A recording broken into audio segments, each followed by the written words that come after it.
of 1921, a sick language teacher in Switzerland reportedly fell into a mysterious coma and did not wake up for nearly a year. When he finally opened his eyes, he claimed something impossible had happened.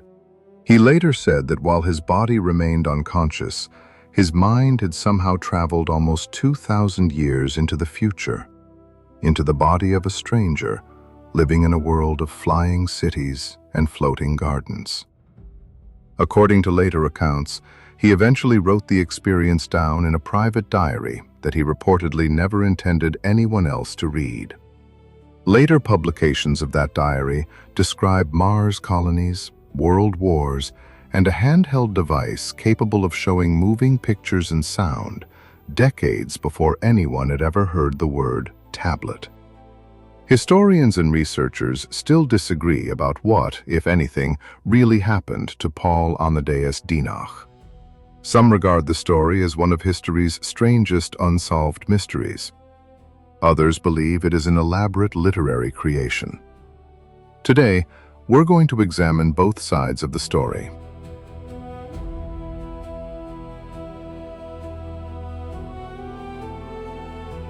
Paul Amadeus Dienach was, by most accounts, an ordinary man.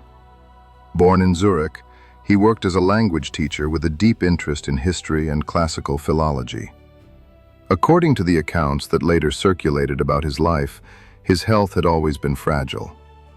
That's part of what makes what happened next so hard to explain. One day, without warning, Dienach fell into a strange, coma-like sleep. His friends and family tried everything to wake him. Doctors examined him and found nothing physically wrong. For 2 weeks, he simply did not respond. Then, just as suddenly as it began, he woke up. Confused, but otherwise healthy. Within weeks, he seemed to return to normal life.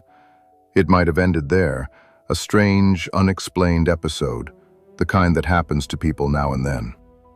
But 4 years later, in May of 1921, it happened again. And this time, it would not end quickly. The second episode followed a short illness. Dienach's friends tried once again to wake him. This time nothing worked. Not for days, not for weeks, not even for months. According to later accounts, while he remained unconscious, his mother passed away before he ever regained consciousness. It wasn't until May of 1922, nearly 1 year later, that Dienach finally woke up. Contemporary accounts describe his physical recovery as remarkable. Although his muscles had weakened after such a long period of inactivity, he was otherwise said to be in surprisingly good health. Emotionally, however, people who reportedly knew him noticed a profound change. He became quieter and more withdrawn. He spent much of his time doing physical work during the day and reading philosophy in the evenings. According to later accounts, the only person with whom he regularly held long conversations was a local priest, an unexpected change for someone who had previously shown little interest in religion and had reportedly become skeptical of it. He never publicly explained what had changed him. Not fully, not yet. Months after waking, Dienach developed a severe case of tuberculosis. On his doctor's advice, he relocated to a warmer climate, settling in Athens, Greece, where he began teaching French and German. It was there that he grew close to one particular student, a young man named George Papahatsis, who admired him greatly.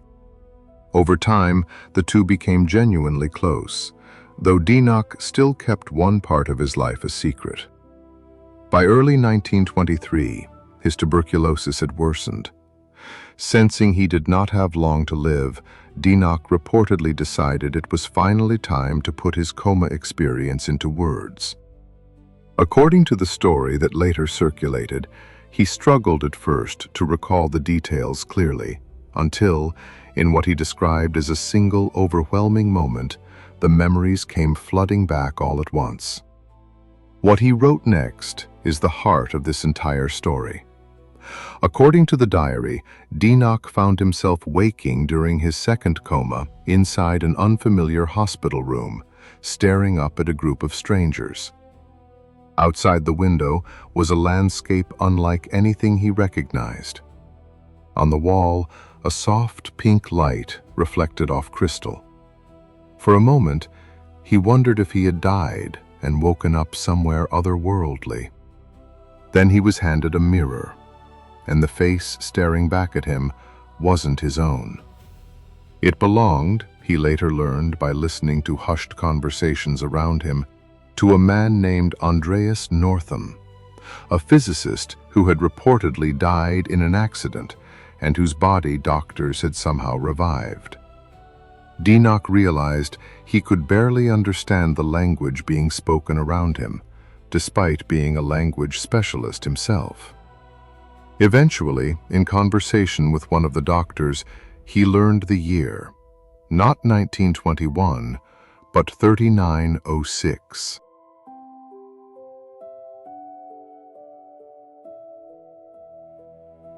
What follows in the diary is a sweeping account of nearly 2,000 years of imagined human history, presented not as a Hollywood prophecy, but almost like a historian's timeline of a future that hadn't happened yet.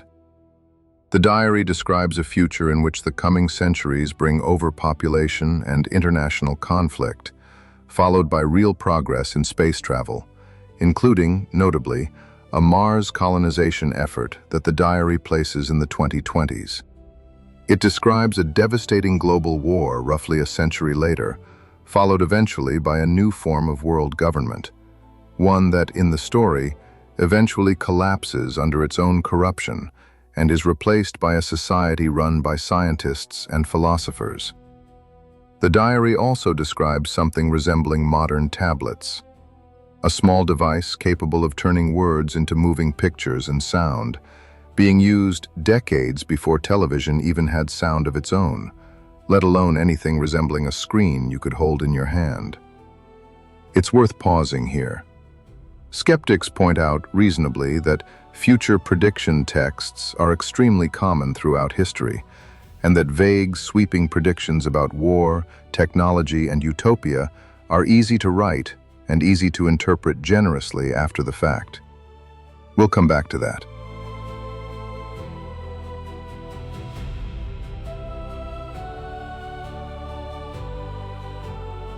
Beyond the grand predictions, the diary holds a much smaller, much stranger detail, the kind of detail that makes this story linger in people's minds.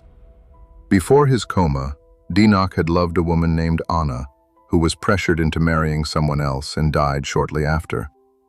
In the diary, he recalls their final evening together and a promise Anna made him, that one day they would meet again, and she would weave him a crown from wildflowers growing on a hillside. Decades later, inside the body of Andreas Northam, in the year 3906, Dienach became close to a woman named Sylvia. According to the diary, one day, on a hillside near his old village, Sylvia did something that stopped him cold. She picked wildflowers, wove them into a crown, and placed it on his head. The exact gesture Anna had once promised him. Was it coincidence? A trick of memory? A detail added later for effect? The diary offers no proof, only the observation and the questions it raised for the man who wrote it.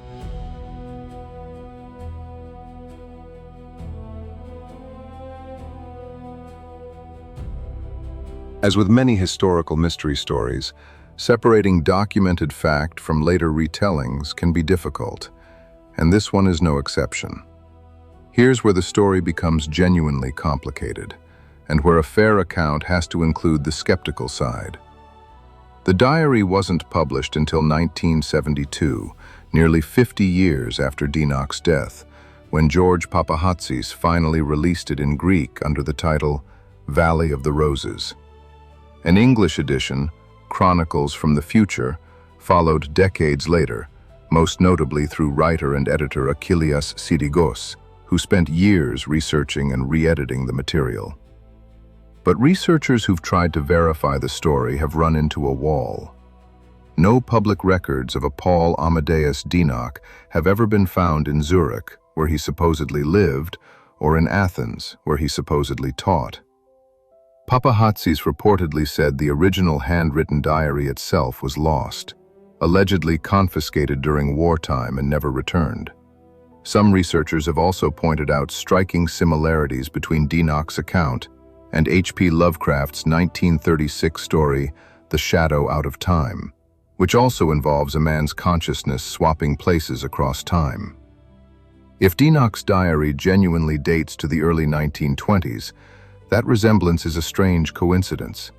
If it doesn't, it raises real questions about when and by whom the story was actually written. None of this proves the story is false. It also doesn't prove it's true. What we're left with is a diary, real or reconstructed, that has fascinated readers for 50 years, sitting somewhere between forgotten history, spiritual philosophy, and pure imagination.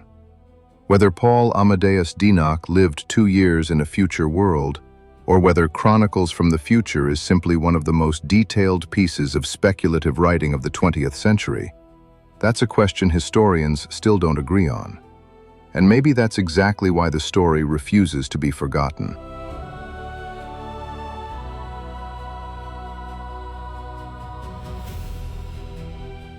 So, was Paul Dienach really a time traveler?